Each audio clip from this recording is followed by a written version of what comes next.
এই যে একটা সংকট চলছে, এই সংকটে রাজনৈতিক সংকট তো একটা আছে, কিন্তু তার সাথে নিঃসন্দেহে অর্থনৈতিক সংকটের যোগ হবে, সেটা কেমন হতে পারে? অর্থনীতি ঠিক করতে হলে আগে আমাদেরকে ব্যাকবোনটা ঠিক করতে হবে, দেন আমরা অর্থনীতির দিকে যাব। অর্থনীতি শুধু রেমিটেন্স নির্ভর না। বাংলাদেশে আপনি জানেন এই মুহূর্তে 20 কোটি জনগণ আছে, 40 কোটি হ্যান্ড। আপনি যদি আমাদের এই হাতগুলিকে কাজে লাগান, ওখানেই আমরা অনেক কিছু জেনারেট করতে পারি। ওখানে রেমিটেন্সের উপর অর্থনীতি যেমন নির্ভর করে, তার থেকে অন্যতম হলো পলিসি মেকিং করতে হবে যাতে এই রেমিটেন্সটা বাংলাদেশেই থাকে। এই যে একটা সংকট চলছে, এই সংকটে রাজনৈতিক সংকট তো একটা আছে, কিন্তু তার সাথে নিঃসন্দেহে অর্থনৈতিক সংকটের যোগ হবে, সেটা কেমন হতে পারে? আপনি যে প্রশ্নটা করেছেন, অ্যাকচুয়ালি অর্থনীতি একটা দেশের চালিকা শক্তি। সো এই অর্থনীতিকে যদি ঠিক না রাখা যায়, তাহলে তো দেশের ফাউন্ডেশনটি আসলে ঠিক থাকবে না। আর অর্থনীতি ঠিক রাখার জন্যে প্রথমত আগে আমাদের যারা ডিসিশন মেকার আছেন, পলিসি মেকার আছেন, ওদেরকে ঠিক হতে হবে। আপনি যেটা বলেছেন একটু আগে আপনার বক্তব্যে, যে রেমিটেন্স, এখন দেখেন আমাদের বিগত দিনের অভিজ্ঞতা থেকে, লাস্ট যেই সরকারটা ক্ষমতায় ছিলেন তারা 15 বছর ছিলেন, অনেক রেমিটেন্স এখান থেকে গিয়েছে না? ওরা আবার কি করেছেন, ওরা এটাকে রেমিটেন্স মনে করেছেন, করে ওরা আবার বিদেশে এটাকে বাংলা বলে পাচার করা, ওরা পাচার করেছেন। এবং সেই অ্যামাউন্টটা কি আপনি জানেন? আমি ঠিক ভুল না করি এটা 92,000 কোটি টাকা। একজন যদি আপনি অ্যাকাউন্টিং স্টুডেন্টকেও জিজ্ঞেস করেন যে 92,000 কোটি লিখতে কতগুলো জিরো লাগে, তারও 5 মিনিট সময় লাগবে ক্যালকুলেশন করার জন্য। সো অর্থনীতি, বাংলাদেশের সবচেয়ে বড় অর্জন বলা হয় পদ্মা সেতুকে। এই টাকাগুলো দিয়ে 3টার বেশি পদ্মা সেতু তারা বানাতে পারতেন। আসলে একটা দেশে এখন আপনি যেটা প্রশ্নটা অন্য জায়গায় চলে যাচ্ছে, যেহেতু আপনি ওখানে গেলেন, সেটা বলি। পদ্মা সেতু, এই পদ্মা সেতুটাই বা কতটুকু জরুরি ছিল এই মুহূর্তে, সেটাই। 3টা পদ্মা সেতু তৈরি করা যেত, অথবা দেশে ইনফ্রাস্ট্রাকচার অনেক ডেভেলপ করা যেত, অথবা দেশকে আরো কলকারখানামুখী করা যেত, ইন্ডাস্ট্রিয়ালাইজ করা যেত, যদি পয়সাগুলো থাকতো। এই জন্য অর্থনীতি ঠিক করতে হলে আগে আমাদেরকে ব্যাকবোনটা ঠিক করতে হবে, দেন আমরা অর্থনীতির দিকে যাব। আর অর্থনীতি শুধু রেমিটেন্স নির্ভর না। বাংলাদেশে আপনি জানেন এই মুহূর্তে 20 কোটি জনগণ আছে, 40 কোটি হ্যান্ড। আপনি যদি আমাদের এই হাতগুলিকে কাজে লাগান, ওখানেই আমরা অনেক কিছু জেনারেট করতে পারি। ওখানে যদি ইন্ডাস্ট্রি করেন, আপনি বিজনেস ডেভেলপ করেন, এই হাতগুলি যদি কাজে লাগে, অনেক বড় কিছু হবে না? সো শুধু রেমিটেন্স না, আপনি রেমিটেন্স আমরা পাঠাবো, লাইক আমরা যারা নন রেসিডেন্ট বাংলাদেশি আছি, আমরা রেসিডেন্ট পাঠাবো। অবশ্যই সেটা বৈধ চ্যানেলে পাঠানো উচিত, ব্যাংকের মাধ্যমে। অ্যাটলিস্ট ব্যাংকের মাধ্যমে দেশে ডেভেলপ হবে। সো রেমিটেন্সের উপর অর্থনীতি যেমন নির্ভর করে, তার থেকে অন্যতম হলো পলিসি মেকিং করতে হবে যাতে এই রেমিটেন্সটা বাংলাদেশেই থাকে এবং দেশের ইনফ্রাস্ট্রাকচার, দেশে ইন্ডাস্ট্রির ক্ষেত্রে ইউজ করা হয়। সেটি তো থাকেনি, মোটামুটি আমরা আলোচনায় এইটুকু পরিষ্কার। এবং আপনি যে তথ্যগুলো জানাচ্ছিলেন, তার মাধ্যমেও এতদিন ধরে গণমাধ্যমে সেগুলো প্রকাশিত হয়েছে, প্রচুর অর্থ পাচার হয়েছে এবং অনেক ক্ষেত্রে দুর্নীতি হয়েছে বলে তো আজকে এইভাবে শোচনীয় পতনও সরকারের হলো, অর্থাৎ সংকটটা আরো ঘনীভূত হলো। এমনিতেই অর্থনীতিতে একটা সংকট চলছিল, তার সাথে অর্থ পাচার আছে, তার সাথে এখন যোগ হলো সরকারই নেই, নতুন একটি সরকার হয়তো অন্তর্বর্তীকালীন গঠন হবে। এই সরকার যখন কাজে হাত দেবে, তখন তার অর্থনীতিতে, তার রিজার্ভে তার কি হাতে থাকছে, যেটা নিয়ে তিনি পুনর্গঠন করে সবাইকে নিয়ে আপনি যে পলিসি মেকিং করে এগিয়ে যেতে পারবেন?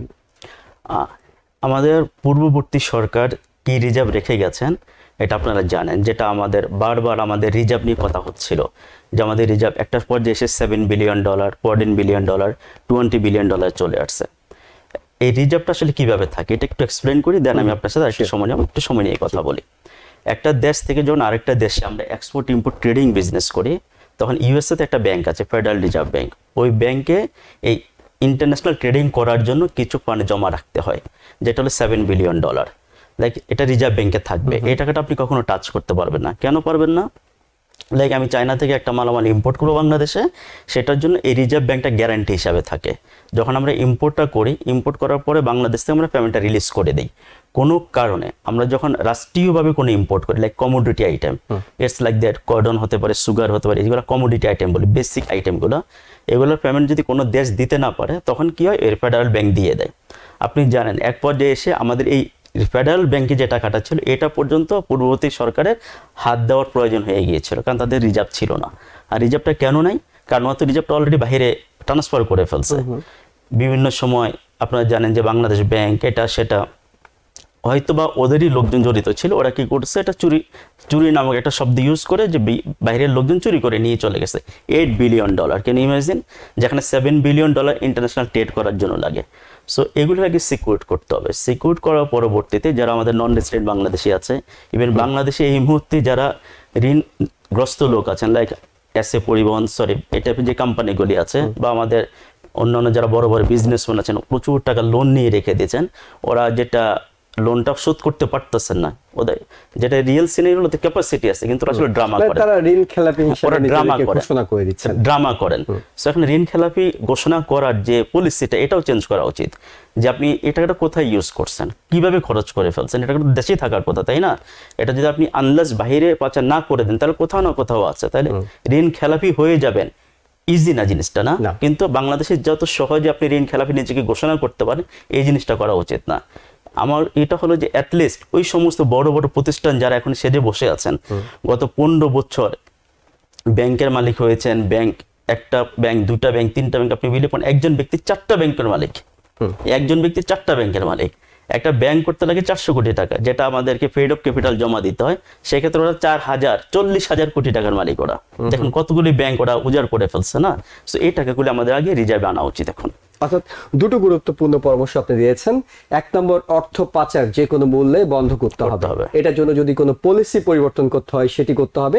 দ্বিতীয়ত, ঋণ খেলাপি হিসেবে যারা অর্থ প্রচুর নিয়ে রেখেছেন কিন্তু আসলে তারা ঋণ খেলাপি নয়, দরকার হলে সেই আইনে সংস্কার করে তাদের কাছ থেকে অর্থগুলো আদায় করতে হবে, যাতে বাংলাদেশ ব্যাংকের রিজার্ভটাকে অন্তত সমুন্নত রাখা যায়। কিন্তু একই সাথে গত কিছুদিন যখন আন্দোলন চলছিল, তখন প্রবাসীদের অনেকেই রেমিটেন্স পাঠানো বন্ধ করার ঘোষণা দিয়েছেন। আমরা দেখেছি তারা এখন আবার পুনরুদ্যমে বলছেন, না, এখন যেহেতু পরিবর্তন সাধিত হয়েছে, যেটির জন্য তারা আন্দোলনটি করছিলেন সেটি সফল হয়েছে, তারা নতুন করে রেমিটেন্স পাঠাচ্ছেন। এই যে এই রেমিটেন্স পাঠানো, বৈধ পথে পাঠানো, এবং যাতে সরকার, দেশ লাভবান হয়, সে বিষয়ে আপনার বক্তব্যটা জানতে চাই। না, আপনি দেখেছেন আমাদের যে ছেলেগুলো বাহিরে থাকে, নন রেসিডেন্ট বাংলাদেশ, আমরা যাদেরকে প্রবাসী বলি, ওদের ইমোশনটা আপনি দেখেছেন। যখন দেশটা সংস্কার হচ্ছিল, ছেলেরা আন্দোলন করছিল, ওরা বলছিল যে আমরা স্টপ রাখবো। বাট এখন দেখেন প্রত্যেকটা দেশে, লাইক হলো মেন সোর্স কারা, মিডল ইস্ট, ওই সমস্ত প্রত্যেকটা দেশের ছেলেরা এখন আনন্দ চিত্তে বলতেছে যে দেশ রিবিল্ড করো, যত টাকা লাগে আমরা পাঠাবো। এই ছেলেগুলা কি করতেছে, যে যত টাকা ওদের পকেটে থাকতেছে, ওরা কিন্তু নিজের সেভিংস চিন্তা করতেছে না, সমস্ত টাকাগুলি বাংলাদেশে পাঠানোর জন্য চেষ্টা করতেছে।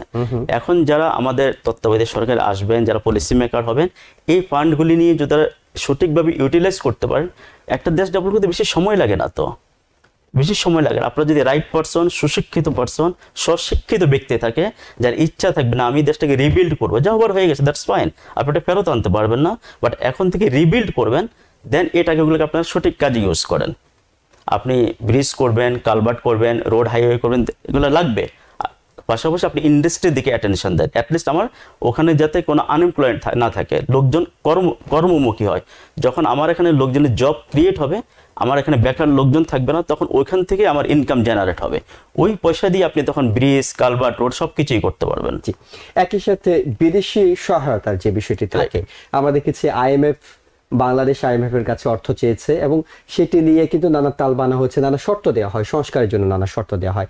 এবং আমরা জানি যে আইএমএফ বলি, বিশ্ব ব্যাংক বলি, অন্যান্য প্রতিষ্ঠানগুলো অনেকগুলোই কিন্তু পশ্চিমা যে রাষ্ট্র ব্যবস্থাপনা সেগুলোই নিয়ন্ত্রণ করে। আমরা এর আগের সরকারকে আমরা দেখেছি পশ্চিমা রাষ্ট্রগুলো গণতন্ত্রের প্রশ্নে, সুশাসনের প্রশ্নে তারা কিন্তু ওইভাবে স্বীকৃতি কিংবা সহায়তা করেনি। এখন আমরা দেখেছি আজকেও ইউএস স্টেট ডিপার্টমেন্ট থেকে বলা হয়েছে যে এই সরকারকে সহযোগিতা করা, গণতান্ত্রিকভাবে যাতে নতুন অন্তর্বর্তীকালীন সরকার গঠন করা হয়, সেসব বিষয়গুলো বলা হয়েছে। এখন কি আপনার কাছে মনে হয় যে অন্তর্বর্তীকালীন সরকার তারা আইএমএফ, বিশ্ব ব্যাংক, বিভিন্ন জায়গায় যে দাতা সংস্থাগুলো আছে তাদের কাছ থেকে মোটা অঙ্কে কিংবা ভালো অঙ্কে সহায়তা পাবে? দেখেন, আপনার অ্যান্সার আপনি অলরেডি দিয়ে দিয়েছেন, আমি জাস্ট এটাকে রিভাইজ করি। IMF, ADB, world bank, even UN, যতগুলো প্রতিষ্ঠান আছে যারা বাংলাদেশকে ফান্ডিং করে বা লোন দেয় বা বিভিন্নভাবে সহযোগিতা করে, ওরা সবসময় একটা কথাই বলে আসছে, উই নিড গুড গভর্নেন্স, সুশাসন। যেখানে সুশাসন থাকবে, ওরা তখন কমফোর্টেবলি ওখানে পেমেন্টগুলো করতে পারে, ওখানে লোন দেওয়া বলেন, অনুদান দেওয়া বলেন, সব কিছু করতে পারে।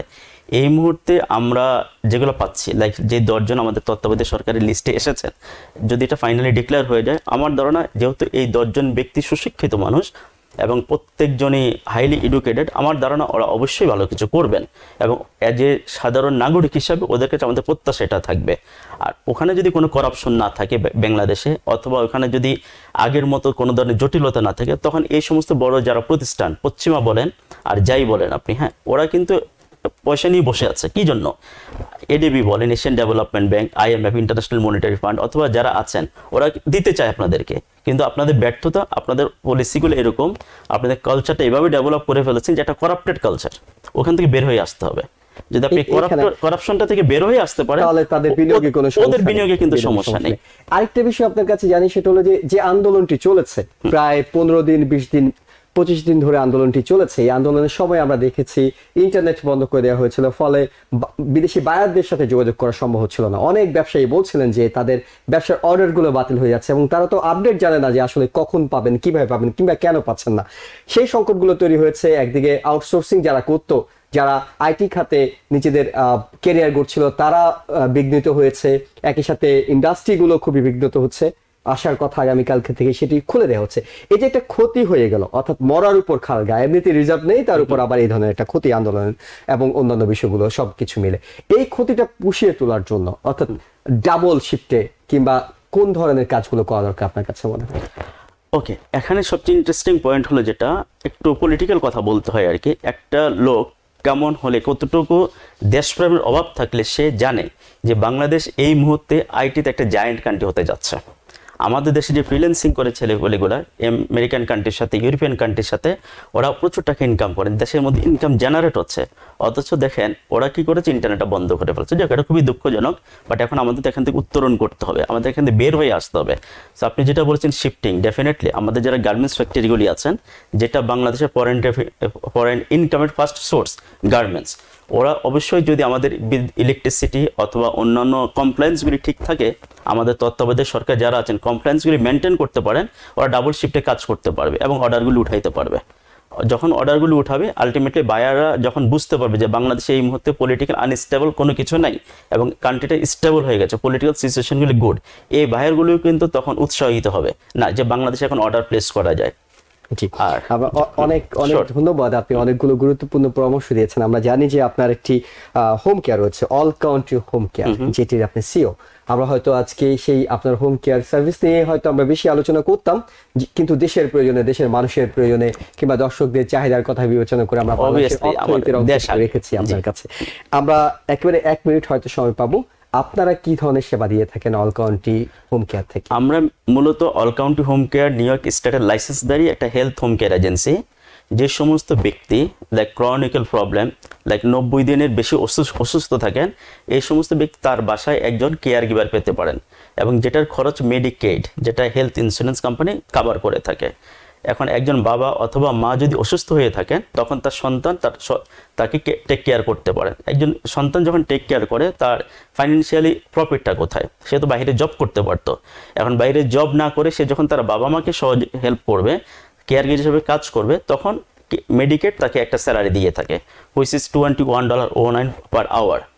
এটাই হলো মূলত হলো আমাদের হোম কেয়ার সার্ভিস, যে একজন ব্যক্তি যদি অসুস্থ থাকেন, তার ফ্রেন্ডস অ্যান্ড ফ্যামিলি অথবা যে কোনো ব্যক্তি তাকে সহযোগিতা করলে মেডিকেড থেকে তাকে বেতন দেওয়া হয়। টপ অফ দিস আমাদের আরেকটা লাইসেন্স আছে, যেটা হলো লেক্সা আমরা বলি। ওটার আন্ডারে কোনো ব্যক্তি যদি অসুস্থ হয়ে থাকে, তার যদি সন্তান না থাকে, ফ্রেন্ডস ফ্যামিলি না থাকে, তখন আমরা তার বাসায় কেয়ার গিভার পাঠাই, যেটাকে আমরা হেলথ হোম এড বলি। প্রশিক্ষিত কেয়ার গিভার আপনারা সেবা দিয়ে থাকেন অধীনে। এবং আপনাদের অফিস জ্যামাইকায়? আমাদের কয়েকটা অফিস আছেন। জ্যামাইকাতে আমাদের কর্পোরেট অফিস, আমরা লং আইল্যান্ড অফিস আছে আমাদের ব্র্যান্ডপুরে, ম্যানহাটনে অফিস আছে মিড টাউনে। অনেক ধন্যবাদ মোহাম্মদ কাদের, CIP. Because people sneeze. Because not everyone washes their hands. Because kids touch a lot of things. Set a date to get your COVID shot and RSV if eligible. Because if you're wondering, should I get my COVID shot? Think about other people. Learn more at nj.gov/health/vaccines. New York থেকে সম্প্রচারিত TVN 24 television বিশ্বজুড়ে বাঙালির কণ্ঠস্বর।